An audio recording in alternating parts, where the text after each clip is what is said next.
It's time for more VB MMA picks for UFC Fight Night Cannoneer versus Barado on Saturday, August 24th from the Apex in Las Vegas. We're also going to talk about the tough middleweight final here in this preview VB. We're live right now. We got a great chat following us right now, coming off of the contender series that we just saw. And hey, VB, you warned me.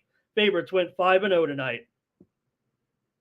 Yeah, I mean, people are saying, blindly bet every underdog in contenders, and they are like 1-9. So I told everybody, don't blindly bet anything. You can never blindly bet a bookie. Trust me. So don't do it. And um, yeah, I mean, Dixon. Here's the thing. Cortelius won that fight though. I mean, pretty handily. So he definitely was deserved the price tag. What did Imperator do really in that fight besides pull guard? But Fini, I agree. I didn't play Fini though. I didn't. So whatever. As far as like this season goes, like today, people are complaining about this and that. But I think some of these guys are decent. Like I think Rizwan is a decent heavyweight. Like you're telling me, freaking Josh Parisian is in the UFC and this guy's not. He should be in the UFC. So he beat Renan Ferreira. One of the most dangerous men on the earth. So I mean, if you beat Renan Ferreira, you're good. So yeah, I mean, this was decent night. I mean, Per Gustafsson was my favorite, probably on the card. Haddon was really good too. Fini and Romius, not so much. I'm not, too impressed with them. But Well, I thought yeah, it was I appropriate think also, VB. You guys nailed the Kunaev, uh, you know, uh, KO. drug regimen. No, the drug regimen coming into the fight. Yeah. So yeah, I think it was a decent, decent card. I mean, some of these guys, they don't look good. Some of them did, but I think as far as the like who's gonna go farthest in the UFC, I think it's between like Kuniev and Haddon. Those two. But Berger can be good. I think Berger is gonna be faded in the UFC a lot, and they're gonna like look at the better strikers than him, like more skilled guys. And Berger is just so damn tough. Like he's gonna finish these people in round three or something, and everybody's gonna be pissed. So he's not gonna be easy guy. You know what I mean? To like beat, in my opinion. If you're more technical, you can beat him, but at the same time, that guy doesn't stop. So I was impressed with some of these guys. Luke, I mean, I bet the guy. I was happy to get paid. You know what I mean? So I basically made like few like point 3 units or something on the card, so whatever. But yeah, this UFC's card is not that much better than Contender Series though. So I think Come on, er, you know not Wiz here. This is a good card, man. Come on. I mean it's I don't decent. know Yeah, about it's good. decent. Well, It's we it's gave better than like Ibura and the Spivak card. But Yeah, that's for sure. It's better than that card. That card was horrible. I mean, getting back one, he barely finished, and one of the finishes was a fat man. Uh, I still can't believe that happened. Spivak. How the fuck did he pull that off? I don't know. I mean to be fair, he had like 3 armbars there in regionals.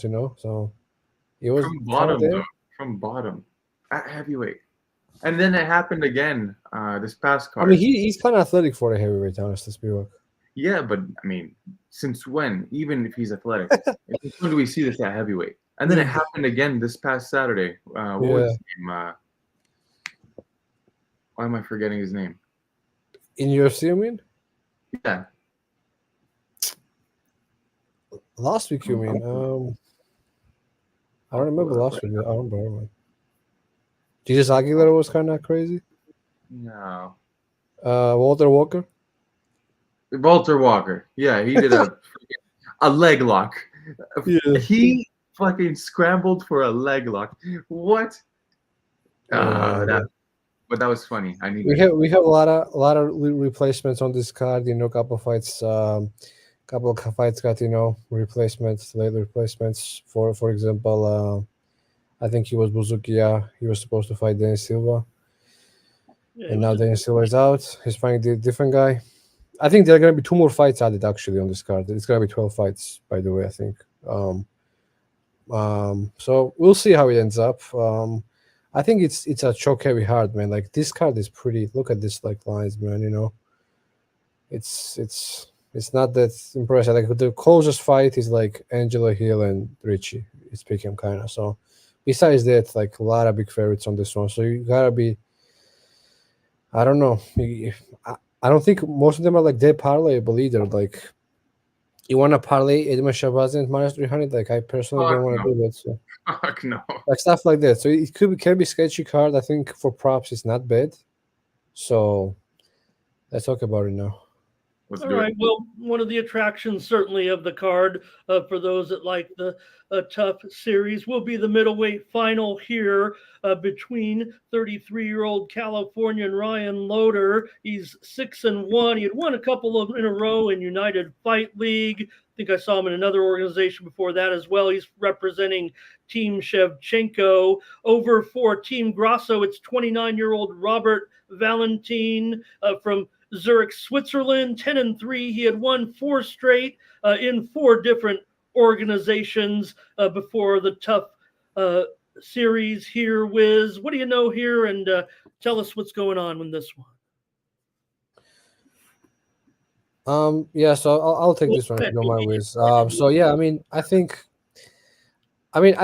for some reason I kind of enjoyed the season. You know, there's some good fighters on this season, so I didn't mind the season. I watched it. I mean, I didn't watch it live every of them, but on a replay I watched them. So yeah, Dixon, Dixon, I'm gonna have like ton of plays this week. We have Road to UFC this week. We have BFL this week. We have freaking LFA and of course UFC and something else I'm forgetting for sure.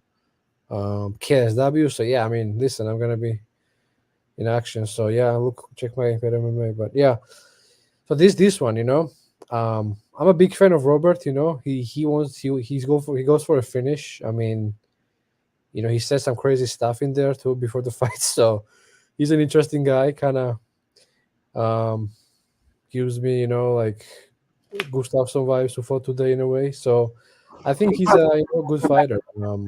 He's a little bit emotional when he fights, though. That's what I don't like. He's kind of emotional sometimes, but usually he does okay with his emotions. I mean, sometimes he gets overly emotional, overextends. Sometimes he gets taken down, and stuff like that. So, do you hear the feedback from the audio?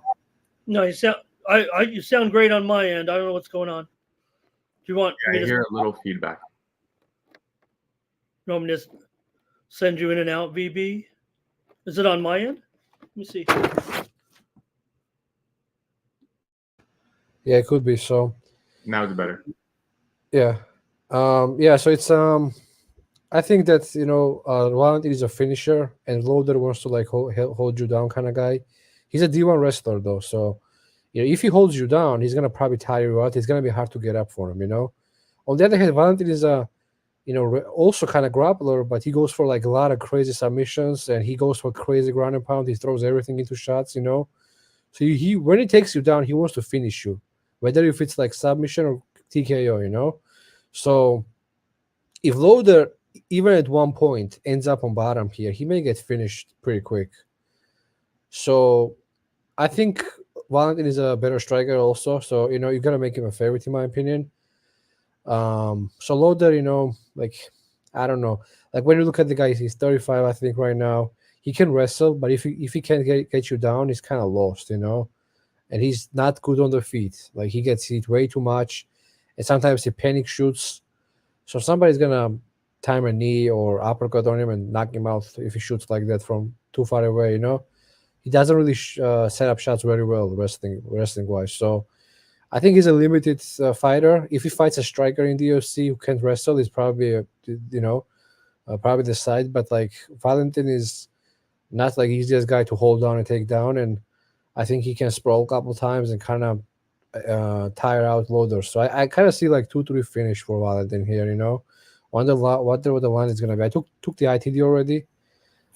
So I think if you're playing Valentin, in my opinion, you should play him by finish.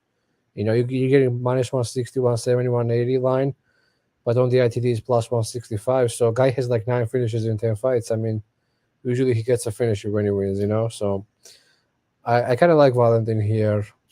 I think he will be fun to watch in the UFC as well, What you think, Riz?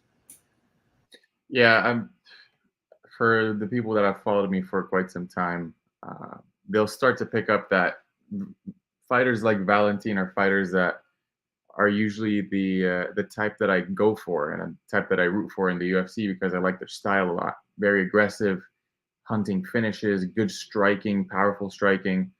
Um, and I mean, Loder's wrestling is pretty good. If he can get takedowns early, he could possibly tire out Valentin. But the issue is, I just don't see that happening. Valentin's the much faster striker, the much more powerful striker, and has the better footwork. And I think he can stay outside of the range of Loder and his takedowns, and probably land a finish. I think actually in round 1 or round 2. I think it's going to come early. Just being the younger guy by 4 years here, 33 versus 29, that's going to help out a lot too. And if you're looking at the experience, the guys that Valentin is fighting have a little bit more experience than the guys that Loder is beating. So for me, I'm on the Valentin side. I think he's probably going to win via KO in round 1 or round 2. Fight probably goes under 2.5. Yeah, it's interesting. Like Valentin has like I think 6 subs, 3 knockouts. So I think he can sub a Loader. If he gets tired too, I think he could guillotine him or something. Did you see that knockout he got though? We did an elbow right away in 5 seconds in or something. Well, that was nasty, man. Yeah, I mean, that was nasty. And that guy has never been knocked out before, I think. So Mm-hmm. if that happens to Loader, listen, Loader is gonna panic shoot here, and I don't think he gets takedown. Probably gets knocked out. So in maybe round 2, I think the most likely outcome. So yeah. I'm gonna take Valentin. I mean, UFC wants Valentin here. He's a younger guy. He's more exciting guy. He's a finisher. He talks, before the fights, and he fights pretty well. So why not? I think Valentin is a decent prospect. So yeah. Sir. All right, BB, I'll try to squeeze this one in, and you guys can take over from here. I'll describe this one, lightweights here in this one with Vyacheslav Borshev from Russia. Fights out of Sacramento, the 32-year-old, 7-4-1, 2-3-1 in the UFC. Slav has lost 3 of his last 4, though, including a round 2 submission loss to Hooper back in May. He was a 140 favorite on that night. He's up against 25-year-old Peruvian James Lontop, 14-3, 0-1 in the UFC. The 23 DWCS winner lost his debut via round 1 submission back in April as a minus 450 favorite. He did come in 1.5 pounds over on that night. VB, we got lightweights here, and you guys can navigate us through. Yeah, I'll go first on this one since BB took the first fight. Man, there's things to say about both these guys that's pretty concerning. Let's start with Slava Claus here. That last fight, I'm getting hurt by Chase Hooper, of all people. And don't get me wrong, Chase Hooper has actually looked much more improved as of late. But still, this guy isn't knocking anyone out. So getting hurt by Chase Hooper, who I usually put in the lower category and lower tier of strikers in the division. And Slava, I would definitely rate him higher. Usually has the footwork to dance around. Maybe he just got caught and whatever. And then you look at Yontop, who was, I'm not going to say dominating that first round against Chris Padilla, but he was landing the more effective shots. He was winning the round for sure. And then towards the end, he just slipped up and got choked out, which is a horrible look too. We both know that these guys are going to go out there and look to work the striking. None of these guys are typically grapplers or wrestlers at all. And in a striking fight, I do favor Slava, but maybe his chin is starting to decline. Maybe it's starting to fade here. And that's why I'm a little hesitant to go in on the Slava line at minus 225, but it could prove to be big value if his footwork just is levels ahead of Yontop, because I could see that happening too. Yontop is pretty slow and plodding this footwork, more brawler type. And I think Slava is just going to be too slick for him, too fast, and the footwork is going to be a little bit too much for Yontap to handle. So yeah, I think Slava Claus can get this done inside the distance. Maybe knock out round 2, round 3 is what I'm predicting. But yeah, I think Slava Claus gets this done. Yeah, people are saying like Lantap is tough, and he he has some wrestling maybe here. Like, do you agree with that? You can use wrestling in this one. No. I don't think so. I don't think so, man. Yeah, I think Lantap is a huge fate as well. I mean, he trains in a bad gym. I don't think he trains in a good gym. Personally, he trains with like people who I don't know, never heard of. He's. I don't think he's getting better. Contender series fight, he looked fine, but the guy got tired in a couple minutes, so he was just like he could have finished that fight probably, if he was UFC level. He didn't, so I think UFC is trying to give Slava a little bit better fight here. Guy who's not probably gonna shoot. If he does, he's probably gonna get tired. And UFC like Slava, man. Like he had the fight of the night a couple times. Against Sadi, who was a war. He had some great body shot knockouts in the UFC and stuff like that. So they gave the guy like Mike Davis and Mark Jikizi's wrestlers. Like Mike Davis, even really good fighter, and even he was getting pieced up in some points in the fight. He had to wrestle Slava. So, like, I definitely think Mike Davis would, easily dispose of Lantap, on the feet even. So I just think Slava's striking and more like how powerful he is gonna be a problem here. People are gonna say this is like a Dogo Pass kind of fight, but I think it's kind of a trap line in a way. I was expecting Slava to be like a little bit like maybe minus 180, 170, 180 because of his last fight against Hooper. Hooper cracked him and dropped him, which is not a good look. But Hooper also is older now, so people are used to Hooper when he was 19 years old coming here. Like he couldn't even throw a punch. Guy moved up a weight class. He hits harder probably. You know what I mean? So he's not gonna be the same guy forever. He's growing to his body. So that was not a good look still, but I don't think Lotop has like a lot of power. If he hurts him one time, maybe. I think Slava can crack him back and get him back. So I really don't see how Lantop wins this. If he shoots and wrestles, it's probably even worse. I already faded him last fight with Padilla. I had Padilla round 1 plus 1400, Padilla sub plus 1400 also. It was pretty good payout there. So yeah, I mean, I think Lantap is not the UFC level personally. I know people are gonna play him. I know they're gonna say, oh, Slava got dropped by Hooper and this and that. But at the end of the day, Slava is gonna go to the body. I think he's gonna go to the head at some point and knock him out. Like his body head combinations are good. Like Mahashate, who can take a lot of punishment. Even he couldn't take those shots. And I definitely think that Lantap is not as durable as Mahashate at all.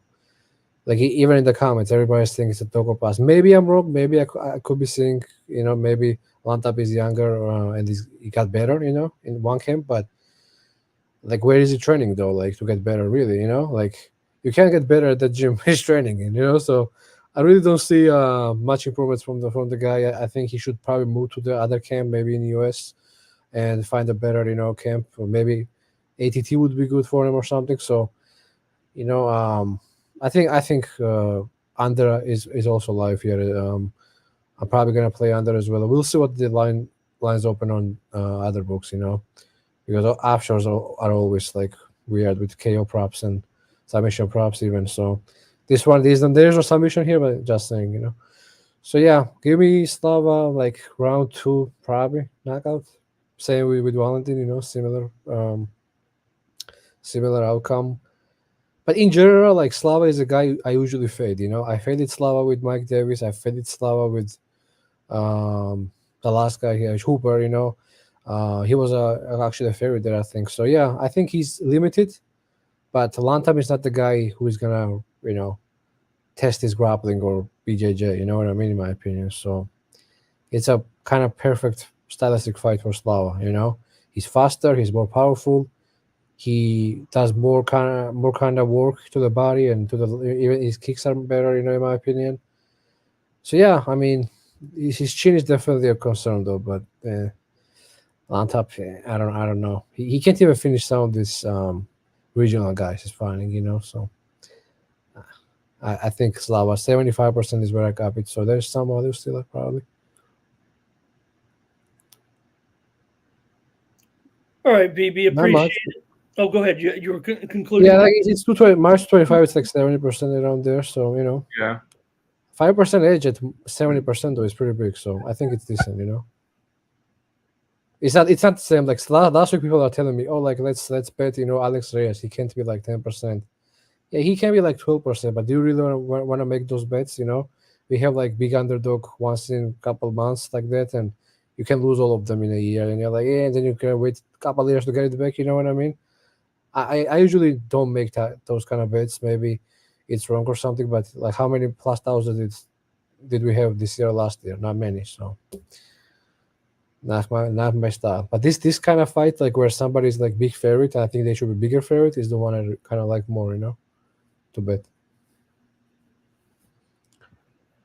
All right, appreciate it, VB, and I'll get through this real quick. We'll let you kind of guide us through the last part here, but we'll get to the main event here in just a moment between Jared Cannonier and Caio Borralho, the Brazilian. We're glad to have our comments in the chat today. You guys are on fire in there. I want to say hello to Andrea Miani joining us from Brazil as we get into this main event. So I think you guys can kind of answer those questions there, downplaying the success of Brazilians in some of the other great sports like soccer and basketball. Andrea, don't forget about one of my favorites, Oscar Schmidt, Olympic hero. All right, let's talk about it. VB got this week's card. Follow VB MMA Picks on X. Slide into his DMs and get his fight card for this week. VB last week, great winners, big time winners. Duplessis, Kai Kara France. You had Dan Hooker, you had Casey O'Neill, all pretty impressive. Certainly, you rolled the Brave card, also destroyed ACA and crushed with that. Gene, what about this week? Yeah, last week, honestly, I kind of got emotional. I bet pretty big on DDP, which worked out. Usually I don't do that, but I had to because everything was going my way on the main card, you know, after really bad prelims. I had really bad beats on prelims, and the main card, we made most of the money we lost back, so I was pretty happy. Dan Hooker, last 3 something underdog, Kai Kara France plus 180, and Duplessis also. So yeah, I was happy with those last three, you know, because you're not going to find many people who had DDP, Kai Kara France, and Hooker in general. I don't think there are many. Those are the three main fights too. So, I mean, honestly, man, I've had like worse performance than that. I you know, I don't know. I made money honestly. So, the fact that I lost last week somehow is pretty, you know, disappointing. But it is what it is. I'm still up on the year pretty big. So, you know, this week we're gonna crush this card. I think I'm gonna bet some props on this one. I have a couple money lines already, but I think props are decent. So. Yeah, there are interesting fights on this one. Like Ruiz fight is really interesting to me, you know, personally. I even like the main event a lot. I like, you know, I like to see what Kang Wang is gonna do, you know, against Leonardo. Kang Wang has win over Shevchenko, so you know, different ways to play minus thousand. So I think I have an idea what to do. So yeah, I mean, hit me up if you want to join. If not, I'm gonna have a ton of free picks this week too, so you can check them out. So. Either way, good luck. All right, thanks a lot. And we'll catch up here with the main event and we'll promote Wiz here and we get out of here as well. Let me get going here. Am I on? Okay, great. Just making sure, guys. Here we go. You guys can take over here. Middleweights, our main event. Of course, Jared Cannonier, the number 5 middleweight contender. The 40-year-old fights out of Anchorage, Alaska. 17-7, 10-7 in the UFC. He's won 2 of his last 3, but he's coming off of a round 4 KO loss to Imavov, the fight night headliner back in June. He was a slight dog on that night. Wiz, he's up against 31-year-old Brazilian Caio Borralho, fights out of Sao Paulo. He's a number 12 ranked contender by the UFC, but 16-1, 6-0 in the organization, including a pair of DWCS wins. I should say, in addition to a pair of DWCS wins. He's coming off a round 2 knockout over Craig back in May. Earned the performance bonus. He was minus $6 with middleweight contenders Saturday night. Yeah, really excited for this matchup. I've been a big fan of Caio Borralho, and I think I've bet him in every single fight since he's entered into the UFC from the Contender Series onwards. And obviously has paid off. Still performing at the.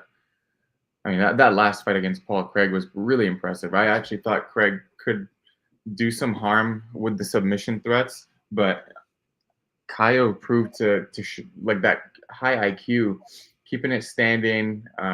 He beat the shit out of Paul Craig on the feet, man. And say what you want about Paul Craig, but he's usually a tough motherfucker. He's a tough out. And then we look at Jared Cannonier, who is now 40 years old. That last fight against Imavov was not the best look, but he did show some toughness and really tried to stretch and take that fight into deep waters. But Imavov proved to be too tough. I really think that Borralho is going to cook this guy's legs. I think Borralho is going to be able to get takedowns at will here and probably land a submission victory here. We saw Derek Brunson. And mind you, this was quite some time ago, 2 years and 6 months to be exact. I'm looking at it. But Derek Brunson in the first round of their fight was taking Cannonier down and almost had the submission on multiple occasions, which is very concerning with a guy like Caio, who stronger grappling, I'd say stronger wrestling than Derek Brunson. And I think Caio's IQ is much better. Obviously, his gas tank is much better. He could do it over 3 rounds, over 5 rounds, and I think he wouldn't have no issues. So I'm pretty confident in Caio here in this spot at minus 225. I think there's quite some room for value. VB, we've seen the move here on the favorite, certainly. Yeah, I hope he. I mean, I hope he keeps going because then it's gonna make my Cannonier a bit more easy. Here's the thing, man. Like, I mean, this guy was like smaller favorite against people like Mahmoud Muradov and Armen than he is against freaking Jared Cannonier. I mean, Jared Cannonier, in my opinion, is not washed. People can say whatever they want. Oh, he's 40 years old, and last year he was 39, and he was supposed to lose to everybody. Last year, this guy beat Sean Strickland. Last year, this guy beat Vettori handily. Maybe Sean Strickland actually was. Did he beat Sean Strickland? December 2022. What? Did he actually beat Sean Strickland like that? I don't know. Come on, bro. Two judges at 49-46. He definitely beat him, bro. His shots were much bigger. I mean, guy was a champion, split decision though. I mean, it's not bad, he beat him, bro. I mean, come on. Adesanya definitely did beat him. Adesanya definitely won the fight. Then not that close. Cannonier couldn't really land any big shots overall in the fight. Listen, Derek Brunson in round 1, he's kind of like a hard fighter to deal with in a way. I don't think losing round 1 to Derek Brunson is the worst thing in the world. I mean, Derek Brunson probably won round 1 against Dricus du Plessis too. Like it's not the worst thing to happen to a fighter. But when Brunson gets tired, then it gets ugly. So that's what happened. They fight. So here's the thing with Cannonier. I tapped the guy. I watch his heavyweight fights.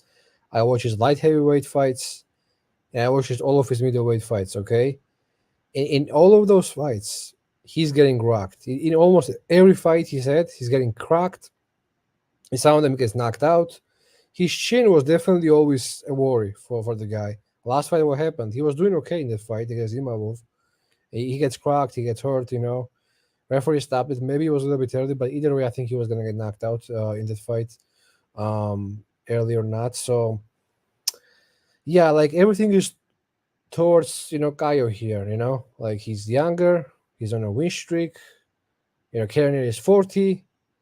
But then I watch Cannonier's takedown defense, and then it all turns away. I mean, this guy's takedown defense is pretty good. I know Brunson took him down, and like that was probably bad performance wrestling-wise, but man, Jack Hermansson couldn't get a single takedown to save his life, And Jack Hermansson in round 1 takes almost everybody down. So like that's different style of wrestling, though. Hermansson is more body locks and.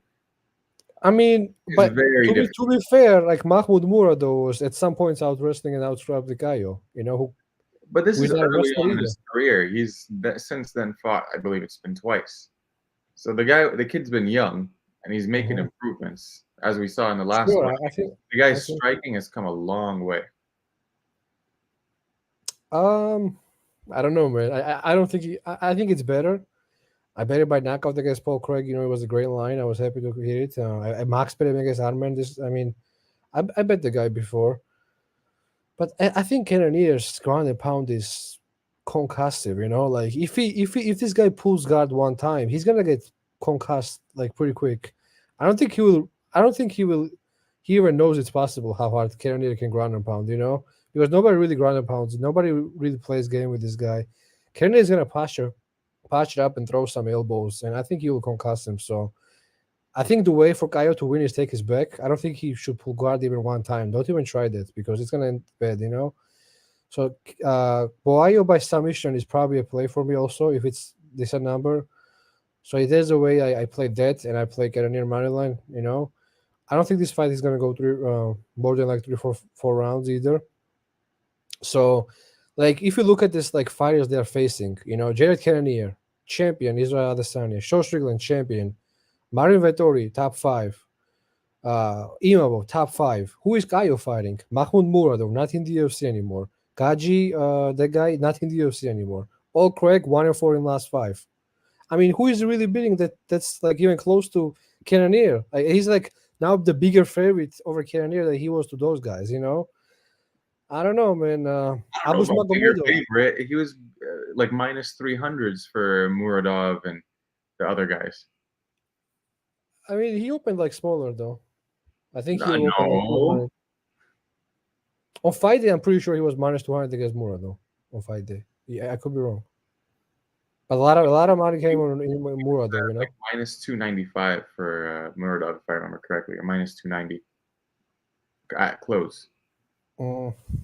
But even if it's a close line, like Muradov is not even in the UFC anymore, and Cannonier is apparently a top five fighter, who is on every vitamin you can imagine. You know, so him being 40 doesn't matter that much in my opinion. I could be wrong again.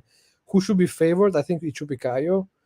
But Kaio minus 240, man. I mean, it's getting crazy. It's gonna go up even more. And listen, I don't know about Kaio's cardio. It looks good, but in 3 rounder it looks okay. But are you sure that he's really that good? Like against Arman in round 3, kind of slowed down. Against Muradov, he kind of slowed down. You know, I'm not that sure about it. I think guy is good. I think he's like jiu-jitsu is elite. I think he has a lot of skills. But at the same time, like Jared hits different. I think his ground and pound is concussive. As I said, I mean, even like one like opportunity for him, I think he could like TKO him. You know, so I just don't see him. I don't see I don't see this this line with this fight. I just don't. Maybe Jared is done. Maybe they know something I don't know. But until he beats a guy like Jared, Jared is not Paul Craig. Jared is not Mahmoud or Abus or all these guys. Who are gassy, and Abus gassed even more than he did. So that doesn't tell me anything. What's gonna happen with, in your opinion, when Jared sprawls his legs against the cage, digs underhooks, takes defense takedown, and they're back to the range, and Jared is throwing some bombs in him. Well, what is guy gonna do? He's Kaio gonna is throw the. when he reshoots pretty well. So you think? I mean, so you think he will take his back at some point, right? Yeah, Probably. Yeah, that's fair. I mean, probably he can. At some point, I'm surprised if he's not on his back and it's gonna get hairy, But I think it's gonna be early. could be. Yeah, I'm probably gonna play sub on guy also because he has to. You have to play him, but at the same time, I think my bigger bet is gonna be money line. So if I get sub at this, I will break even. If not, I will make 1.5 units maybe. So yeah, I'm gonna see where this line goes. At plus 200 already, it's probably a play. Mm-hmm. But people love to parlay, main events. So keep it going. I mean, give me plus 250. More than happy to play it. I don't think IO striking is all that good in my opinion. Like Paul Craig, he was like, freaking hitting air, and this guy was spamming overhand, and he knocked him out. But okay, like his guard distance is okay. He's not bad, but I don't think it's better than Cannonier. And I just don't think that if guy who's supposed to take him down and choke him out can get a takedown, can cover minus 240. That's what I'm saying here. And Mark, I hope you're right. I'm gonna take Cannonier. Listen, 1 year ago he was 39. He was washed. He was beating champion, and then he beat Vettori, destroyed him. So he was washed like for 5 years now. He's not washed. He's in great shape. Middleweights and higher weight classes fight longer. It's not like flyweight or something. So Caio is in his prime and everything. It's looking to be his time and all this, but he's also never beaten anybody like Jared. So we'll see, man. A sub is probably live, but if he doesn't get a sub, I think he will lose, man. I really do. I don't know. We'll see. We will see. There's only one way to find out. Yeah, we gotta disagree on something. So we agreed on the first two, right? So we usually agree on most things. This is the first time in a while where we're disagreeing. Listen, I mean, I'm not saying the guy shouldn't be a favorite. I think he should be because dude is 10 years younger, and we know what that's not a good stat to fight against. But at the same time, and Kenya's takedown defense in some of these fights looks so damn elite, at middleweight. Caio already he took his chakras or took the stones away from Cannonier. He's done. And then we have seen throughout the past year, betting against fighting nerds is not a profitable endeavor. I will remind everybody. I agree. Yeah, I agree. I think Gene Silva, all those guys are pretty good. But Caio Ohio is not a striker like most of the fighting nerds guys are, though. To be fair. Mm-hmm. So I think it's a little bit different. I think Guy is really smart. I think he does what he's supposed to do. Against Paul Craig, don't go to his guard. He didn't go to his guard, knocked him out. I was happy to see it. I was like, oh God damn, Guy has some brain cells in him. Like, I was thankful. Like, oh, good job, this guy's smart. So I was happy to see that. But at the same time, like he will, in my opinion, he will be forced to strike here with the guy who is harder and who has, more UFC fights probably than his fights. So it's like it's gonna be hard for him, in my opinion, to strike with Cannonier and cover this price tag. Ori Lily lands big is his overhand, and if Cannonier can get on top of him one time against the cage, I think he will unload and cut him up and damage him. So yeah, I would just trust Cannonier's takedown defense to pick him. That's what I'm doing. It looked good in most of his fights. So if he defends takedowns, I think he will win this fight.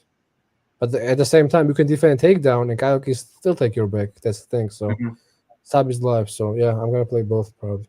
There's only one way to find out. Yeah. Say it again. All right, BB. Hope to everybody here in the chat. Just want to shout out Andrea coming from Brazil. Had a few shout out Andrea for you. A big fan of yours. This is the kind of things like Andrea is saying that make me want to bet like Cannonier more. He's saying that he's the best Kadi fighter in the UFC. When we have Steven Thompson, when we have MVP Ian, you know what I mean? Like that's the kind of things that people say, and then I hear them, and then these people are parlaying the guy everywhere. Like I'm like thinking, he's not that good at on the striking. He's okay, but he's not the best striker in the division. So that's the kind of thing that I, don't agree with. But and Andrea here asking about a jungle fight, which we've talked about on occasion when someone's had some experience there. I don't know. Maybe it's top 20 organization. It feels like, guys, you guys might know more than I do. Jungle fight is pretty good in Brazil. I think many people come. That's one of the better. One of the better ones. Yeah, a lot of champions. Yeah, I would say the top 20 in the world, but maybe not that high. Close round. Was it Lima that came from Jungle Fight, or was it the guy that bit him? I don't know. I could be wrong. I think I could be wrong, but I think Figueiredo came from there. And also one more, Andrea specifically asked, go back and ask this question. I'm not sure if I'm interpreting it right, but do you think that Americans, maybe because of, I don't know if there's a better quality of life. I mean, I know there's some tensions in Brazil socially, but I don't think that the MMA fighters are paid well enough that it makes much of a difference. I think if you're a world-class athlete, unless you're the superstars, these guys aren't making enough money. And I just hope that the UFC... It really is the same.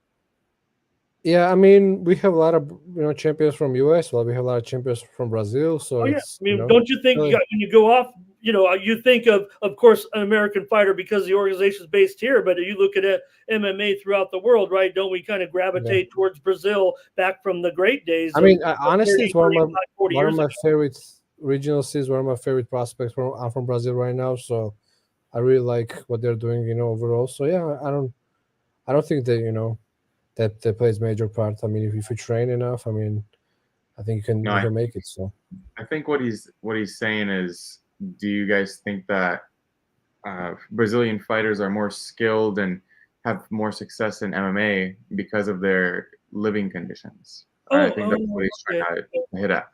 And I I will don't say, think I don't think that matters either way, because regardless, MMA fighting in Brazil or in the United States, usually fighters in the United States, for the most part, they don't really come from much. But there's a reason why they fight. So their yeah, living conditions isn't any better. I'd say it's about this equal. yeah. Listen, like you listen to some of these fighter interviews, like you realize why they're fighters. So I Yeah. mean, I'm not trying to disrespect it, but again, you don't have to be even in the sports in general. You don't have to be the smartest guy to place. You know what I mean? You don't have to be. You could be. You could be smart also, but for esports, it's not there necessary. You need to have fight IQ. Not just that. You know what I mean? That's okay, what's well, more important than IQ if in I can MMA. comment as the fan of this group, as the Yeah, more social is what I see going here right now with the UFC. They want more impact and more striking fighters. When I think of the yeah. great tradition of Brazilians and the Gracie family and their jiu-jitsu and their grappling skills, even back in the day, right? I don't know if MMA, if a UFC style MMA is heading in that direction. It looks to me like they're trying to get the wrestlers out, BB. They want action. Yeah, that's true, but not everybody from Brazil is wrestling or doing jiu-jitsu, though. I No, you got mean, well. They we have know they Anderson got to work on Silva. other disciplines, right? Yeah. So in general, like there are a lot of fighters even in the US who will never make it to the UFC, and they really never make any money. Same as in Brazil they would be. So we'll see, man. Let's see if Brazilian comes through. Is it more likely? I think it is. That more likely he wins this fight. I think he wins it 6 out of 10 times, but not more than that. So I have to take a dog here. Even at this odds, I think it's interesting. But if it goes up, then I really have to take it bigger, maybe. So we'll see. We'll see. Don't be surprised if Caio is tired and he plays from his back a lot in this fight and gets concussed. Don't be surprised if Cannonier is asleep. I would be surprised if he knocks him out. I will give you Oh, props. no. Submission. No, I mean I'm betting submission probably, so I won't be surprised. You know, All right, let's do I it. have to sprinkle up if it's like decent number. I mean if it's like plus 150, hell no. But if it's better than that, probably. I got you. Cool. Let's close it out. Yeah, VB, thanks a lot. And don't forget, follow VBMMA Picks on X. Wiz, you know where we can find you. Tell us what's going on with you. And thank you for picking me up. I totally screwed up the show with the order. I was thinking that with the tough final, those guys are the lowest rated fighters. They've obviously put that one towards the main card because of the tough event. So you guys picked me up. You guys had it all straight. Thanks a lot, Wiz. No, you're good. You're good, man. Yeah, you guys can find me on Twitter or X at WizzMMA. Same thing on YouTube. Looking to get back to doing more interviews with fighters. Not more content betting related, but I want to get back into the interviews. That's my bread and butter. So far, this year has been pretty good. We started off a little bit slower, but picked up the pace. We're at 38 units in profit for the year. So looking to end over 80 units in profit. So double where we're at right now. But thank you guys for having me again. This was fun, and I'm sure we'll do it again. VB, you can get us out of here, but second request from Dixon. He wants to know about this $2 favorite, if you can. I mean, it's a weird fight to call, so I'll say no comment. All right, appreciate it, guys. Appreciate everybody in the chat. Go ahead, say it one more time, Wiz. That's a fight for sure. All right, Dave, thanks a lot. Great job in the chat. Appreciate all the live views. Keeping a lookout for our airtimes. Appreciate it very much. All right, for Wiz Does, for VB, I'm Ramon Scott. Thank you for joining us.